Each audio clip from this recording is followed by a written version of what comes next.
کے پیچھے ایک تاریخ ہے۔ 1886 کو ایک تحریک وجود میں آئی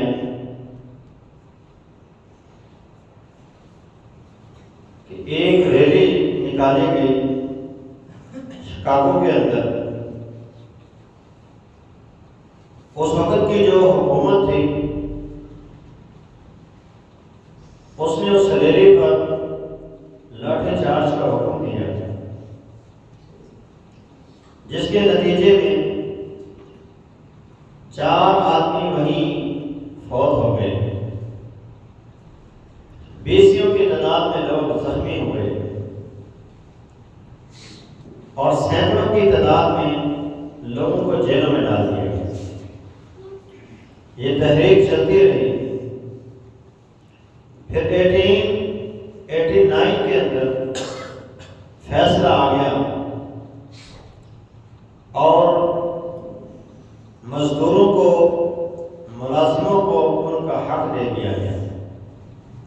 اس سے پہلے مالک جو چاہتا تھا وہ اپنے مزدوروں سے، اپنے ورکروں سے کام کرواتا تھا۔ جو حقوق 1889 میں مزدوروں کو ملے، اسلام نے وہ حقوق 1400 سال پہلے ہی لوگوں کو دے دیے تھے۔ اسلام اپنے ماننے والوں کے ہر ایک کے حقوق مقرر کرتا ہے۔ اگر وہ باپ ہے، ماں ہے، والدین کے حقوق اس نے مقرر کیے، ہمسایوں کے حقوق مقرر کیے، رشتہ داروں کے حقوق مقرر کیے، دوستوں کے حقوق مقرر کیے، مہمانوں کے حقوق مقرر کیے۔ اسی طرح مالک اور مزدور کے حقوق بھی اسلام نے مقرر کیے۔ مالک اور مزدور کے حقوق آپ کے سامنے انشاءاللہ رکھیں گے۔ اللہ تعالیٰ اخبار زبان پہ جاری و ساری فرمائے اور سن کر ہم سب کو اس پر عمل کرنے کی توفیق عطا فرمائے۔ مالک اور ملازم کے حقوق جاننے سے پہلے یہ بات ذہن میں رہے، محنت کو اسلام نے پسند کیا ہے اور فارغ رہنے کو، کام نہ کرنے کو اور ہاتھ پھیلانے کو اسلام نے ناپسند کیا۔ کام کرنے والوں کی تعریف کی ہے اور نہ کرنے والوں کی اور بھیک مانگنے والوں کی مذمت بیان فرمائی۔ کام کرنے والا بندہ گھر والوں کے ہاں بھی عزت والا ہوتا ہے اور جس کا وہ کام کر رہا ہوتا ہے اس کے ہاں بھی اس کی عزت ہوتی ہے۔ پنجابی ایک بڑی مشہور کہاوت ہے، کار مزدوری پہ کھا چکی، یعنی ماں باپ بھی، بہن بھائی بھی اسی کی عزت کرتے ہیں جو کچھ کما کر لاتا ہے اور اس کی سیوا بھی ہوتی ہے، اور جو فارغ ہوتے ہیں، کام نہیں کرتے، ہڈ حرام ہوتے ہیں، انہیں روزانہ گھر میں بھی گالیاں پڑتی ہیں، باہر جاتے ہیں تو جن لوگوں کے ساتھ وہ پھرتے ہیں ان کے والدین بھی انہیں گالیاں دیتے ہیں، تو خود تو ہڈ حرام ہے ہی، ہمارے بچے کو بھی خراب کرتا ہے۔ تو اسلام نے کام کو، محنت کو پسند کیا ہے اور مانگنے کو اسلام نے ناپسند کیا ہے۔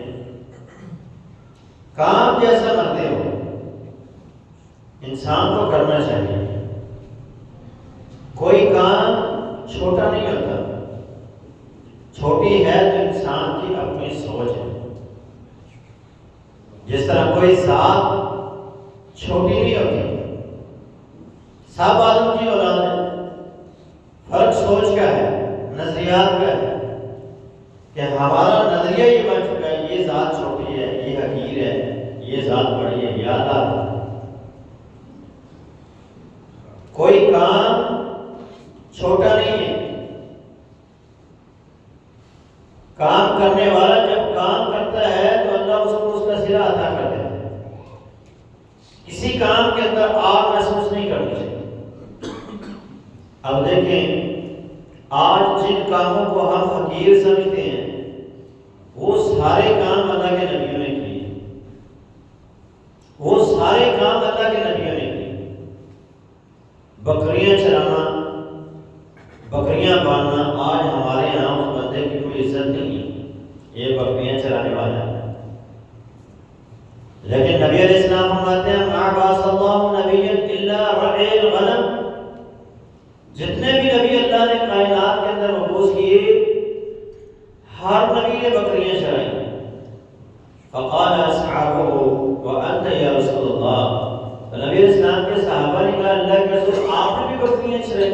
فرمایا ہاں، كنت ارعاها على قراريط لاهل مکہ، میں مکے والوں کی فلاں قبیلے کی بکریوں کو چرایا کرتا، اتنے اتنے پیسے لیا کرتا تھا۔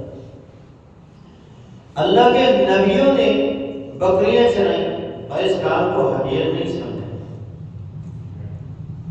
تو پھر مجھے اور آپ کو کیا مسئلہ ہے کہ اگر کوئی کام چھوٹا ہے جسے لوگ چھوٹا سمجھتے ہیں، اس کے کرنے میں انسان کو بے عزتی محسوس نہیں کرنی چاہیے، بلکہ اس کام میں محنت کر کے آگے بڑھنا چاہیے۔ جب کائنات کا سب سے عظیم انسان بکریاں چرا سکتا ہے تو مجھے بھی اور آپ کو بھی کسی کام کے اندر اپنی بے عزتی محسوس نہیں کرنی چاہیے۔ کام جیسا بھی ہو آپ محنت کریں، اللہ آپ کو اس کا صلہ ضرور عطا فرمائے گا۔ ایک اور نبی کا اللہ نے قرآن میں ذکر کیا ہے، وہ نبی بھی ہے اور وقت کا بادشاہ بھی ہے اور ساتھ میں کام بھی کرتا ہے۔ اللہ تعالیٰ سیدنا داؤد علیہ السلام کا ذکر کرتے ہیں وَعَلَّمْنَاهُ صَنْعَةَ لَبُوسٍ لَكُمْ، لباس کی صنعت ہم نے انہیں سکھائی کہ لباس کیسے تیار کرنا ہے، کون سا لباس تیار کرنا ہے، کس مقصد کے لیے لباس تیار کرنا ہے۔ وَعَلَمْنَا لَهُ الْحَدِيدَ، لوہاروں کو کام کرتے تھے۔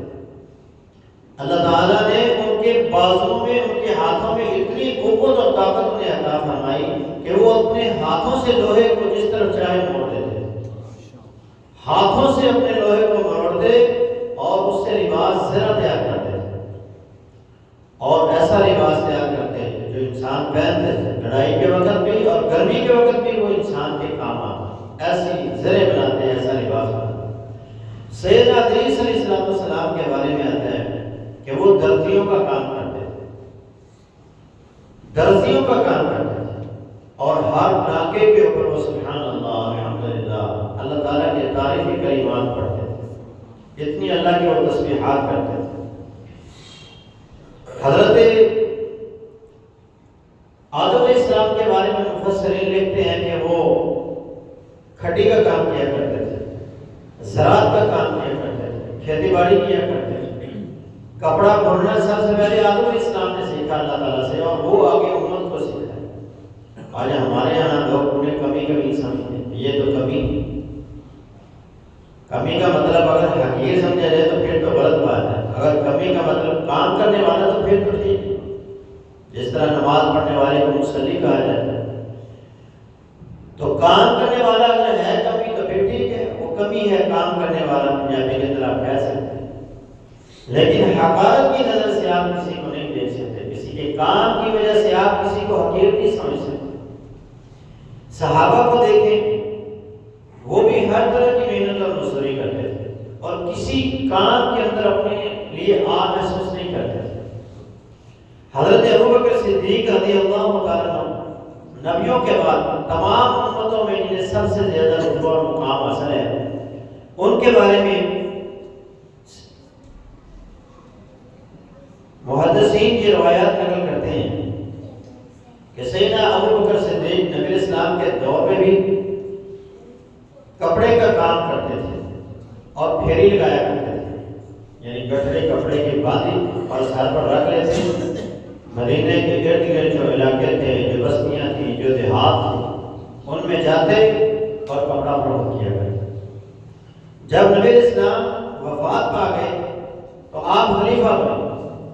خلیفہ بننے کے بعد دوسرے یا تیسرے دن آپ نے گٹھڑی اٹھائی اور کام پہ نکلے۔ ابوبکر صدیق رضی اللہ عنہ جا رہے ہیں، عمر فاروق نے دیکھا، کہا ابوبکر کہاں؟ کہا بچوں بچوں کے پیٹ پوجا کے لیے ایک کام کرنے جا رہا ہوں. فرمایا آپ مسلمانوں کے خلیفہ ہیں، اگر آپ یہ کام کریں گے تو امت کی دیکھ بھال کون کرے گا؟ اب آپ یہ کام چھوڑیں، آپ کا ماہانہ وظیفہ لگایا جائے گا بیت المال سے، اب آپ اس طرح محنت کریں. تو حضرت ابوبکر صدیق پھیری کا کام کیا کرتے تھے اور وہ گھر گھر بستی بستی جا کر کپڑا فروخت کیا کرتے تھے. سیدنا عبداللہ ابن مسعود رضی اللہ عنہ کے بارے میں آتا ہے کہ وہ بکریاں چرایا کرتے تھے. سیدنا سعد بن ابی وقاص اور خباب بن ارد یہ تیر چلانے میں بھی ماہر تھے اور تیر بنانے میں بھی ماہر تھے، یہ لوہاروں کا کام کیا کرتے تھے. سیدنا زبیر بن عوام یہ درزیوں کا کام کرتے تھے. سیدنا سلمان فارسی رضی اللہ عنہ یہ حجام تھے، نائیوں کا کام کرتے تھے. سیدنا بلال گھریلو ملازمت کیا کرتے تھے. سیدنا عمر فاروق کھیتی باڑی کرتے تھے، کسان. سیدنا علی رضی اللہ عنہ بھی کھیتی باڑی کا کام کیا کرتے تھے اور اجرت کے اوپر لوگوں کے کھیتوں کو پانی دیا کرتے تھے. سیدنا عثمان اور سیدنا عبد الرحمن ابن عوف یہ بزنس مین تھے، ایک ملک سے دوسرے ملک سے تیسرے ملک ان کا کاروبار پھیلا ہوا. عمر بن عاص رضی اللہ عنہ کسائیوں کا کام کرتے تھے. اسی طرح مسلمان خواتین بھی کام کیا کرتی تھی اور وہ محنت کے اندر آر محسوس نہیں کرتی تھی.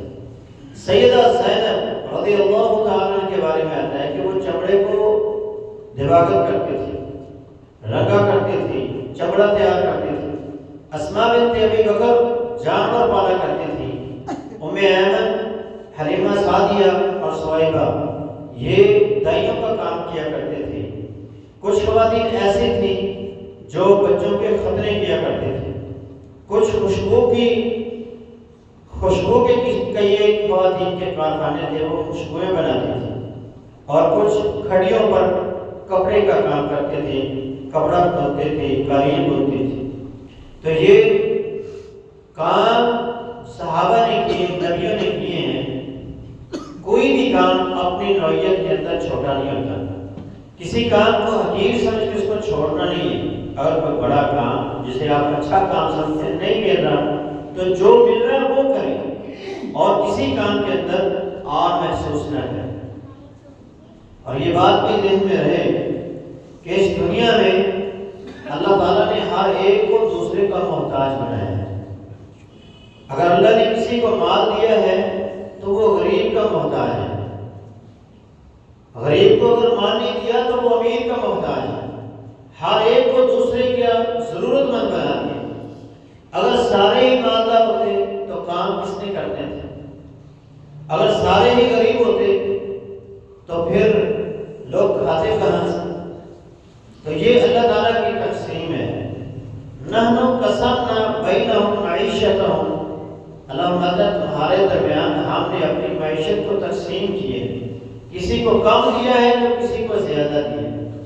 اب کرنا کیا ہے کہ اگر کسی کے پاس کم ہے تو وہ اس پہ صبر کرے، اور اگر کسی کے پاس زیادہ ہے تو وہ اس پہ شکر کرے اور ساتھ ساتھ عاجزی اور انکساری بھی کرے. یہ نہیں ہے کہ اللہ نے اگر مال دے دیا تو وہ متکبر ہو جائے، تکبر کرنے لگ جائے، فرعون بن جائے. ایسا کام نہ کرے. اگر اللہ نے مالدار بنایا ہے تو پھر آپ اللہ کا شکر ادا کریں اور عاجزی میں رہیں، تکبر نہ کریں اور غرور نہ کریں. اور اگر اللہ نے آپ کو کچھ کم دیا ہے تو آپ اس پر صبر اور شکر کریں. محنت کرنے والا بندہ، مزدوری کرنے والے بندے کی اللہ تعالیٰ نے اور اس کے پیارے حبیب نے عظمت کو بیان کیا ہے اور اس کی اللہ اور اس کے رسول کے ہاں کیا عزت اور کیا مقام ہے. اس بارے میں پہلی حدیث ہے سیدنا مقدام رضی اللہ تعالیٰ عنہ سے فرماتے ہیں اللہ کے نبی صلی اللہ علیہ وسلم نے فرمایا ما بقر احد طعاما قط خیرا من ان یأکل من عمل یدہ. آدمی جتنا بھی کھانا کھاتا ہے، جو بھی نوالے انسان لیتا ہے، ان میں سب سے بہترین نوالے وہ ہیں کہ وہ اپنی محنت کی کمائی سے کھاتا ہے. انسان جو اپنی محنت کے بلبوتے پر کھاتا ہے، جو وہ اپنا کما کر لاتا ہے اور پھر کھاتا ہے، وہ کھانا اس کے تمام کھانوں میں سب سے بہترین کھانا ہے. آگے آپ نے فرمایا وَإِنَّ نَبِيَّ اللَّهِ داؤد كَانَ يَأْكُلُ مِنْ عَمَلِ يَدِهِ، اللہ کا نبی داؤد وقت کا بادشاہ بھی ہے، پھر بھی وہ اپنی محنت کی کمائی سے کھایا کرتے تھے۔ تو ہر بندے کو محنت کی کمائی سے کھانا چاہیے، جو وہ کھائے گا وہ اس کی بہترین کمائی ہوگی، وہ اس کا بہترین کھانا ہوگا۔ نبی علیہ السلام مزدور کی بڑی عزت کیا کرتے تھے۔ صحابہ کہتے ہیں ہم نبی اسلام کے پاس بیٹھے ہوئے تھے، ایک ہٹا کٹا نوجوان ہاتھ میں کڑاہی لیے ہوئے اور کندھوں پہ رسی رکھے ہوئے جلدی سے دوڑے دوڑے جا رہے ہیں۔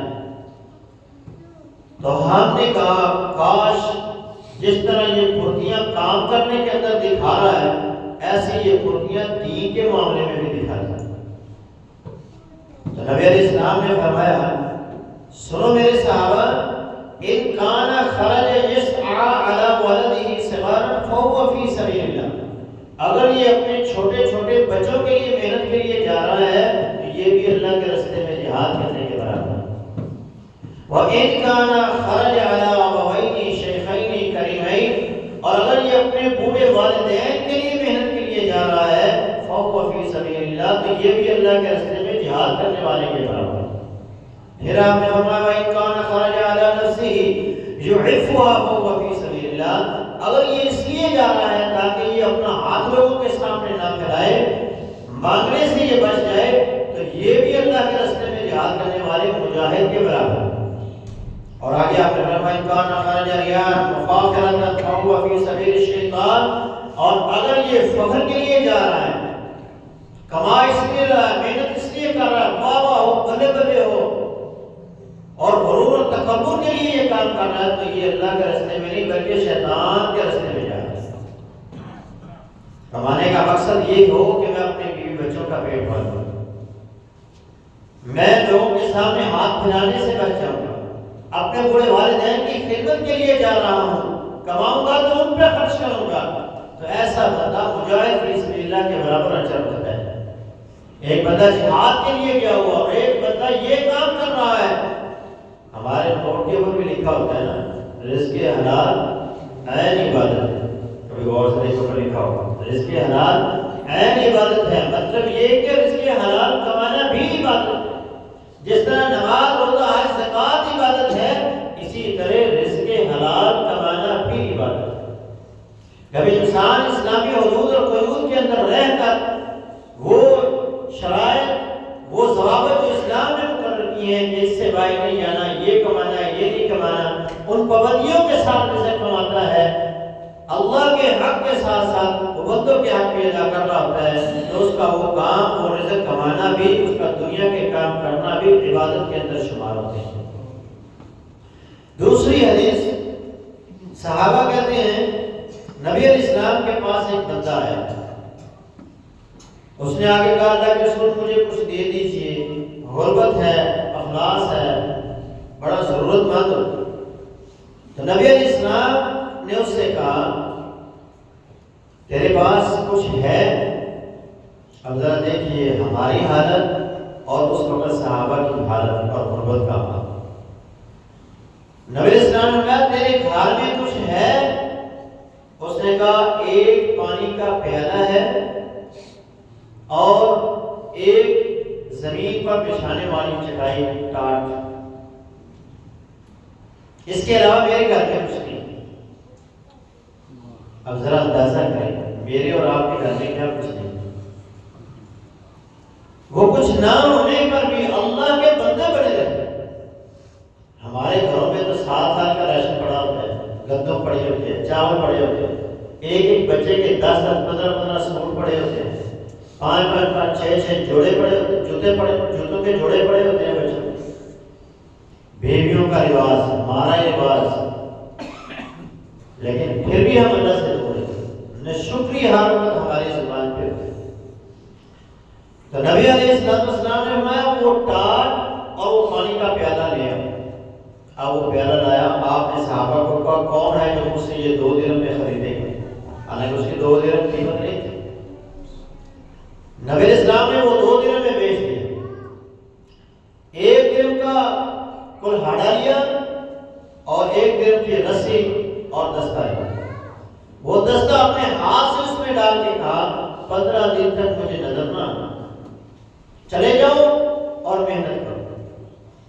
اب وہ جنگل کی طرف جاتا، سارا دن وہاں سے لکڑیاں کاٹتا، عصر کے وقت وہ لکڑیاں اٹھاتا، بازار میں آ کر فروخت کرتا، اپنے گھر کا نظام بھی اس کا چل گیا۔ اور چند دنوں کے بعد وہ نبی اسلام کے پاس آیا اور اس کے پاس 10 درہم تھا۔ اس سے پہلے اس کے پاس کچھ نہیں تھا، اب اس کے پاس 10 درہم ہے۔ نبی اسلام نے فرمایا یہ 10 درہم تیرے لیے بہت بہتر ہے اس چیز سے کہ قیامت کے دن تو اللہ کے سامنے آتا اور تیرے جسم پر، تیرے چہرے پر بوجھ نہ ہوتا، تیرا چہرہ داغدار ہوتا، اس ذلت سے تو بچ گیا اور دنیا میں بھی تو عزت کما رہا۔ اب محنت کر رہا ہے تو اس کا صلہ بھی اللہ تجھے دے رہا ہے اور تو اچھا کما رہا ہے، اب اچھا کھائے گا۔ تو کسی کام کو حقیر نہ سمجھے، محنت کرے، محنت کرنے والے مزدور کی عزت اللہ کے ہاں بہت بڑی ہے۔ نبی علیہ السلام مزدوروں سے بڑی محبت کیا کرتے تھے، محنت کرنے والوں کی بڑی عزت کرتے تھے۔ نبی اسلام ایک دفعہ مدینے کی کسی گلی سے گزر رہے تھے، آپ نے دیکھا کہ حضرت ابو ذر غفاری رضی اللہ عنہ اپنے مزدور کو، اپنے خادم کو، اپنے غلام کو گالی دی۔ تو نبی علیہ السلام نے فرمایا یا ابا ذر اعیرت بامہ، اے ابو ذر تو نے اس کو اس کی ماں کی گالی دی ہے؟ انک امرؤ فیک جاہلیہ، اسلام تو نے قبول کر لیا لیکن جاہلیت ابھی بھی تیرے اندر باقی ہے، جاہلیت ابھی بھی تیرے اندر باقی ہے۔ پھر آپ نے فرمایا اخوانکم خولکم جعلہم اللہ تحت ایدیکم، یہ تمہارے بھائی ہیں جنہیں اللہ نے تمہارے ماتحت کیا۔ میری اور آپ کی کیا اوقات ہے ہم کسی کو اپنا ملازم رکھیں؟ یہ تو اللہ کی رحمت ہے کہ اس نے ہمیں مالدار کر دیا، اس نے ہمیں صاحب ثروت لوگوں میں شامل فرمایا اور ہم نے خادم رکھے، ملازم رکھے۔ تو نبی علیہ السلام فرماتے ہیں یہ تمہارے بھائی ہیں جنہیں اللہ نے تمہاری ماتحتی میں دیا ہے۔ فمن کان اخوہ تحت یدہ فلیطعم مما یاکل ویلبسہ مما یلبس، جس کے ماتحت اس کے غلام ہو، خادم ہو، اس کو چاہیے کہ جن کھانوں سے وہ خود کھاتا ہے وہیں سے ان کو بھی کھلائے، جو وہ خود لباس پہنتا ہے وہی لباس ان کو پہنا ہے۔ وَلَا تُكَلِّفُوهُمْ مَا يَغْلِبُهُمْ، اور انہیں اتنی تکلیف نہ دے جو تکلیف ان پر غالب آ جائے، یعنی اتنا کام نے کرنے کا نہ کہے جو کام وہ کر نہ سکتے۔ ہمارے یہاں بھی یہ بس مزدور رکھ لیا تو شام کو چاہے وہ بے ہوش ہو جائے، کام ہم نے اس سے رگڑا لگا دیا۔ اللہ نے کہا وہ تمہارے بھائی ہیں، اگر تمہارے ماتحت ہو گئے کمزور ہیں تو یہ اللہ کی تقسیم ہے، اگر وہ تمہارے ماتحت ہیں تمہارا حق بنتا ہے ان کے ساتھ خیر خواہی والا معاملہ۔ گھروں میں اگر اللہ نے تمہیں ملازمت سے مالا ہوا ہے، تمہارے گھروں میں ملازم ہیں تو انہیں اچھا لباس دو، انہیں اچھا کھانے کے لیے دو، اچھا پہننے کے لیے دو۔ حضرت ابو ذر غفاری کی اس کے بعد کیفیت یہ ہوئی کہ جب وہ نکلتے گھر سے تو جتنا لوگ ان کے خادم بھی ہوتا اتنا ہی وہ اپنے سر پہ بھی رکھتے، آدھا آدھا بانٹ کے، جو لباس وہ خود پہنتے وہی لباس اپنے غلام کو بھی پہننا تھا۔ چلو اگر اتنا نہیں ہوتا تو انسان کے ساتھ ادب و احترام سے پیش آئے، گالی گلوچ سے بچے، ان پہ مشقت زیادہ نہ ڈالے۔ کام لیں، آپ نے پیسے دینے ہیں، کام لینے ہی لینے، لیکن اتنا نہ ڈالیں کہ وہ کام ان کے لیے مشقت بن جائے اور وہ اس کام کو کر نہ سکے۔ آپ ان کو گالی نہیں دے سکتے، وہ ہمارے بھائی ہیں، انہیں اچھا لباس دینا ہے اور ان پر زیادہ بوجھ نہیں ڈالنا۔ آپ اپنے ملازموں کے لیے، اپنے خادموں کے لیے دعا کیا کریں۔ ہماری عادت یہ نا کہ ہمارے پاس کوئی اگر فیکٹری میں کام کرتا ہے، کارخانے میں کام کرتا ہے، ہم کہتے ہیں یہ ساری زندگی یہاں ہے، یہاں سے اوپر نہ جائے، یہ زیادتی ہے۔ ان کے لیے دعا کیا کریں۔ جس رب نے آپ کو دیا ہے اسی رب سے آپ ان کے لیے بھی مانگیں۔ آپ کا رزق کم نہیں ہوگا، جو اللہ نے آپ کو دیا وہ آپ کو ملنے ہی ملے، وہ خادم نہیں رہے گا تو کوئی اور خادم اللہ آپ کو دے دے گا، وہ ملازم نہیں رہے گا تو کوئی اور اللہ آپ کو ملازم دے گا۔ نبی اسلام کے حدیث سے جابر اس کے حدیث کے راوی ہیں، آپ نے فرمایا لا تدعوا علی انفسکم، اپنے آپ کے لیے بد دعا مت کیا کرو۔ ہمارے اکثر لوگ جب تک پڑھ جاتے ہیں کہتے ہیں اللہ انا تو میں موت ہی دے، اے دن تو میں اٹھائیں، اے دن بیٹھ کے اللہ دے تو پہلے میں موت آ جائے۔ اس طرح کی کلمات اپنی زبان پہ نہیں نکلتا۔ ہمیشہ اپنے لیے اچھی دعا کریں، ولا تدعوا علی اولادکم، اور نہ ہی اپنے بچوں کے لیے بد دعا کریں۔ جس طرح مائیں اکثر کاندھے تنگ پڑ جاتی ہیں، بچے باہر نکلتے ہیں یا ٹرک تلے آگے بڑھے وہ جلدی مار جاتے ہیں۔ نبی اسلام نے منع کیا اس چیز سے کہ آپ اپنے بچوں کو بد دعا مت دو۔ جب ہم بد دعا دے رہے ہیں تو اس حالت میں دعا دیں گے تو اللہ خوش ہوگا۔ ولا تدعوا علی خادمکم، اور اپنے ملازم اپنے خادم کے لیے بھی بد دعا نہیں کریں۔ نبی علیہ السلام تشریف فرما تھے، مدینے کے انصار نبی السلام کے پاس آئے، یعنی کتنی انہیں اپنے خادموں کے ساتھ محبت تھی۔ وہ نبی السلام کے پاس آئے، انہوں نے کہا اللہ کے رسول ہم کسی کام کے لیے آپ کے پاس آئے ہیں، رحمت عروج پر تھی۔ تو نبی السلام نے فرمایا سارے مدینہ آج جو مانگو گے ملے گا، آج جو مانگو گے رب سے دعا کروں گا رب آپ کو عطا کرے گا۔ وہ دنیا دار تو تھے آخرت کی متلاشی تھی، جنت کے متلاشی تھی۔ جب انہوں نے یہ بات سنی تو انہوں نے کہا اللہ کے رسول تھوڑا سا ٹائم دے۔ آپ نے کہا ٹھیک ہے، وہ سائڈ پہ ہوئے، مشورہ کیا، کہا آئے تو دنیا کی نہر کے لیے تھے، پانی کے لیے تھے، لیکن اب معاملہ کچھ اور ہو گیا ہے، اب اللہ سے کچھ اور مانگا۔ فرمایا اللہ کے رسول ہمارے لیے بخشش کی دعا کر، دنیا ترک کر۔ نبی اسلام نے اللہم اغفر للانصار، اللہ انصاریوں کو معاف کر، وابناء الانصار، اللہ انصاریوں کے بیٹوں کو بھی معاف کر، اللہ ان کے پوتوں کو بھی معاف کر، اللہ ان کی خواتین کو بھی معاف کر، ان کی بیٹیوں کو بھی معاف کر، اور ان کی پوتیوں کو بھی اور ان کی دوتیوں کو بھی معاف کر۔ جب صحابہ نے یہ کہا سنا تو کہا اللہ کہ ہمارے خادموں کے لیے بھی دعا کرو، اور میں اللہ ان کے خادموں کو بھی معاف کرتا ہوں۔ تو آپ اپنے خادموں کے لیے دعا کیا کریں، انہیں بد دعائیں مت کیا کریں۔ اور آگے آپ نے فرمایا ولا تدعوا علی اموالکم، اپنے کاروبار پر اپنے مال کے لیے بھی بد دعا نہ کیا کریں، کیونکہ کچھ وقت ایسے ہوتے ہیں کہ جب بندہ دعا کرتا ہے بد دعا کرتا ہے فوراً وہ دعا قبول ہوتی ہے۔ تو اس لیے ہمیشہ اچھی دعا کریں، اپنے لیے، اپنے چاہنے والوں کے لیے، اپنے ملازموں کے لیے، اپنی اولاد کے لیے، اپنے بیوی بچوں کے لیے۔ یہ نبی اسلام کی سنت ہے کہ وہ اپنے خادموں کے لیے دعا کیا کرتے ہیں۔ نبی اسلام کی خدمت میں حضرت انس رضی اللہ عنہ نے 10 سال نبی اسلام کی خدمت کی ہے۔ فرماتے ہیں 10 سال نبی اسلام نے مجھے مارنا تو دور کی بات ہے کبھی ڈانٹا بھی نہیں۔ پھر فرماتے ہیں میرے لیے نبی اسلام نے دعا کی اللہم اکثر مالہ و ولدہ، اللہ اس کا مال بھی بڑھا دے اس کی اولاد بھی بڑھا دے۔ کہتے ہیں مال اتنا ہو گیا کہ ایک بستی گیا کئی بستیاں میرے جانوروں سے بھر گئی، اور پھر اولاد میری اتنی ہوئی کہ میرے پوتے پوتیاں میرے بیٹے بیٹیاں جن کی تعداد 100 سے زیادہ ہے۔ تو یہ اللہ تعالیٰ کی عطا ہے۔ آپ اپنے خادموں کے لیے اپنے ملازموں کے لیے دعا کریں، جب آپ ان کی عدم موجودگی میں ان کے لیے دعا کریں گے آپ کے پاس فرشتہ کھڑا ہوگا اور کہے گا اللہ جو یہ اس کے لیے مانگ رہا ہے پہلے اس کو بھی عطا کرے۔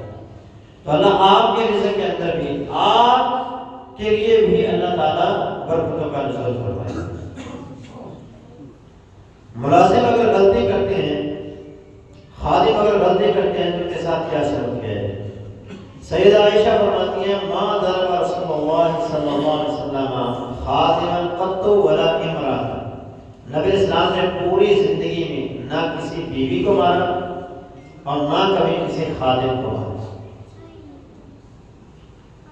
سیدہ عائشہ ہی فرماتی ایک آدمی نبی اسلام کے پاس آیا، آ کر بیٹھ گیا اور کہا اللہ کے رسول آپ کہتے ہیں ملازموں کے ساتھ حسن سلوک کریں، لیکن ہمارے ملازم جو ہیں ہر جگہ پہ ہر طرح کے لوگ پائے جاتے ہیں، ہمارے جو خادم ہیں، ہمارے جو ملازم ہیں، آپ نے جو کام کہتے ہیں وہ کام نہیں کرتے، پھر ہمیں غصہ آتا ہے، پھر میں ان کو مارتا ہوں، انہیں گالی دیتا ہوں۔ نبی اسلام نے فرمایا کہ اگر تو ان کی زیادتی تمہاری زیادتی سے بڑھ گئی تو پھر تو تمہیں اس کا حساب قیامت کے دن دینا ہوگا۔ جیسے آپ نے آیت پڑھی وَنَضَعُ الْمَوَازِينَ الْقِسْطَ لِيَوْمِ الْقِيَامَةِ، قیامت کے دن اللہ فرماتے ہیں ہم ترازو قائم کریں گے، فَلَا تُظْلَمُ نَفْسٌ شَيْئًا، کسی جان کے ساتھ ذرہ برابر بھی ناانصافی نہیں کی جائے گی، وَإِنْ كَانَ مِثْقَالَ حَبَّةٍ مِّنْ خَرْدَلٍ أَتَيْنَا بِهَا وَكَفَىٰ بِنَا حَاسِبِينَ، اگر کسی نے کسی کے ساتھ ایک ذرہ کے برابر بھی، رائی کے دانے کے برابر بھی زیادتی کی ہوگی تو وہ بھی لائی جائے گی اور ہم حساب میں بڑے ماہر ہیں، پورا حساب کیا جائے۔ اگر میری ایک چپیٹ، میرا ایک چٹاکا، میرا ایک تھپڑ ملازم کو لگتا ہے اور اس کی جو غلطی ہے وہ چھوٹی ہے تو قیامت کے مجھے اس تھپڑ کا حساب دینا ہوگا۔ اگر ملازم زیادتی کرتا ہے تو ملازم بھی قیامت کے دن اپنے مالک کا مجرم ہوگا اور اللہ کے سامنے اسے اس کا حساب دینا ہوگا۔ نبی علیہ السلام ایک اپنی لونڈی کو آواز دی، لونڈی نے بات نہ سنی، آپ کو غصہ ہے، آپ مسواک کر رہے تھے تو آپ آگے بڑھے اس کو مسواک مارنے کے لیے، آپ نے اپنا ہاتھ روک لیا اور کہا لولا مخافۃ اللہ والحساب لأضربنک، اگر مجھے اس بات کا ڈر نہ ہوتا کہ اللہ کے سامنے مجھے حساب دینا ہے تو میں تجھے اس مسواک کے ساتھ آج ضرور مارتا، لیکن اس لیے نہیں مارا کہ مجھے اللہ کے ہاں حساب دینا ہوگا۔ سیدنا عبداللہ بن عمر فرماتے ہیں کہ ہم نے پوچھا اللہ کے رسول کم نعفو عن الخادم، اللہ کے رسول پھر ہم اپنے خادموں سے کتنا درگزر کریں؟ تو نبی اسلام خاموش ہے، پھر سوال کیا گیا، پھر خاموش رہے، پھر سوال کیا تو آپ نے فرمایا اوفوا عنہ کل فی کل یوم 70 مرہ، اگر دن میں 70 غلطیاں بھی کرے پھر بھی معاف۔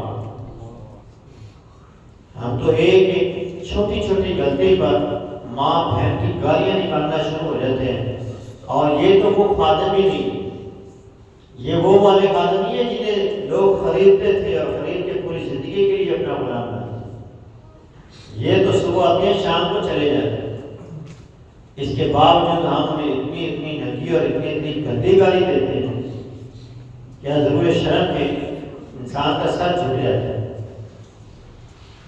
ہر بندے کو اپنا مقام یاد رکھنا چاہیے۔ آپ اگر اپنے ملازم کو گالی دیتے ہیں تو وہ بھی آپ کو گالی دے دے آگے سے تو آپ کی عزت کیا رہے گی؟ آپ اس کو ماں کی گالی دیں، وہ آپ کو آگے سے 2 گالیاں نکال دیں تو پھر آپ کی کیا عزت رہے گی؟ اپنا سٹیٹس اور اپنا مقام ذہن میں رکھیں، اللہ نے آپ کو بڑا بنایا تو آپ بڑے پن کا مظاہرہ ہے، مارنا تو دور کی بات ہے۔ آپ نبی اسلام کی سیرت کو دیکھیں گے تو وہ اپنے خادموں کو، اپنے غلاموں کو کبھی ڈانٹا بھی نہیں کرتے تھے۔ خادم کا، ملازم کا جو حق ہے وہ وقت پر اسے دینا چاہیے، یہ نہیں ہے کہ پہلی تاریخ کو اس کی اجرت بنتی ہے اور آپ 10 تاریخ کو دیں، اگلے مہینے 15 تاریخ کو دیں، اگلے مہینے 20 تاریخ کو دیں، اگلے مہینے 25 تاریخ کو دیں اور اس سے اگلے مہینے پھر 31 کو دیں، 1 مہینے کی آپ کھا گئے۔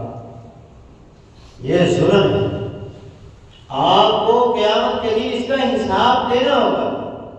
جب آپ اس سے مزدوری پوری کروا رہے ہیں اس کی وقت کے اوپر اس کو اجرت دیں، نہیں تو آپ قیامت کے دن پھنس جائیں۔ نبی اسلام نے فرمایا مزدور کو اس کی اجرت اس کا پسینہ خشک ہونے سے پہلے دے۔ قیامت کے دن پھنسے گے کیسے؟ دنیا میں اگر کوئی مزدور، کوئی بندہ کیس کر دیتے ہیں کہ میرے پیسے اس نے دینے دے نہیں رہا، تو یہاں تو ہم سفارش کروا لیتے ہیں، جج خرید لیتے ہیں، وکیل خرید لیے جاتے ہیں، انصاف بک جاتا ہے، لیکن اللہ کی بارگاہ میں ایسا نہیں ہوگا۔ اللہ کی بارگاہ میں کیا ہوگا؟ نبی علیہ السلام فرماتے ہیں اللہ مزدور کا مظلوم کا خود وکیل ہو اور خود ہی جج ہو اور پھر اللہ فیصلہ کرے گا. آپ فرماتے ہیں ثلاثۃ انا خصمهم یوم القیامہ. اللہ فرماتا ہے 3 لوگوں کے لیے میں خود وکالت کروں گا قیامت کے دن. رجل عطا بی ثم غدر، جس بندے نے میرے نام پر کوئی عہد معاہدہ کیا اور پھر دھوکہ دے. ورجل باع حرا فاکل ثمنہ، وہ بندہ جس نے کسی آزاد بندے کو بیچ دیا. ورجل استاجر اجیرا فاستوفى منه ولم يؤت اجره، اور وہ بندہ جس نے کوئی مزدور رکھا اور اس کو اس کی پوری اجرت نہ دی. یہ بندہ قیامت کے دن آئے گا اور اس کے خلاف اللہ وکیل خود ہوگا اور خود ہی اللہ اس کے خلاف فیصلہ صادر. تو جو آپ مزدور رکھتے ہیں اس کو اس کی اجرت اس کے وقت پر ادا کر دیں. اگر ایک دوسرے کا حق ادا کرے، یعنی مالک مزدور کا حق ادا کرتا ہے اور مزدور مالک کا حق ادا کرتا ہے. ان کے بارے میں اللہ کے نبی صلی اللہ علیہ وسلم نے کیا ارشاد فرمایا؟ فرمایا ثلاثۃ لا یؤولهم الفضاء الاکبر. 3 بندے ایسے ہیں جنہیں قیامت کے دن کی بڑی گھبراہٹ بھی نقصان دہ پہنچائے گی. ولا ینالهم حساب، اور نہ ہی انہیں کسی قسم کا کوئی حساب دینا ہوگا. ہم علی کثیب من المسک، اور وہ خوشبو کستوری کے ٹیلوں پر ہوں گے. حتی یفرغ من حساب الخلائق، یہاں تک کہ اللہ لوگوں کے حساب سے فارغ ہو جائے. لوگوں کا حساب ہو رہا ہوگا اور وہ بندہ جو اپنے مالک کا حق ادا کرتا ہے اور وہ مالک جو اپنے مزدور کا حق ادا کرتا ہے، نبی علیہ السلام فرماتے ہیں یہ بندے کستوری کے ممبروں کا کستوری کے اونچے اونچے ٹیلوں پر ہوں گے اور انہیں کسی قسم کا کوئی حساب بھی نہیں دینا ہوگا اور قیامت کے دن کی کسی قسم کی گھبراہٹ بھی انہیں تکلیف نہیں دے گی. پہلا بندہ تو وہ مزدور ہے اور وہ مالک. دوسرا بندہ جو بندہ قرآن پڑھتا ہے اللہ تعالیٰ کی رضا کے لیے اور وہ کسی قوم کی امامت کرواتا ہے، اس قوم کے لوگ اس سے راضی ہوتے ہیں، یعنی ہم ہیں، میں ہوں، دوسرے قاری صاحب ہیں. اگر آپ لوگ ہم سے راضی ہوں گے تو ہم بھی اور آپ بھی قیامت کے دن کستوری کے ممبروں پر ہوں گے اور اونچے اونچے ٹیلوں پر ہوں گے اور کسی قسم کا کوئی حساب نہیں دینا ہوگا. دوسرے نمبر پر ودائی یدعو الی الصلوات ابتغاء وجہ اللہ، وہ مؤذن ہے جو اذانیں دیتے ہیں، جو اللہ کے رضا کے لیے اس کی خوشنودی کے لیے اذان پڑھتا رہتا ہے. قیامت کا دن آئے گا اللہ اس کو بھی کستوری کے اونچے ٹیلوں پر رکھے گا اور اسے کسی قسم کا کوئی حساب نہیں دینا. تیسرا بندہ وہی ہے کہ جو بندہ اپنے مالک کا حق ادا کرتا ہے یا مالک ہے جو اپنے مزدوروں کا حق ادا کرتا ہے.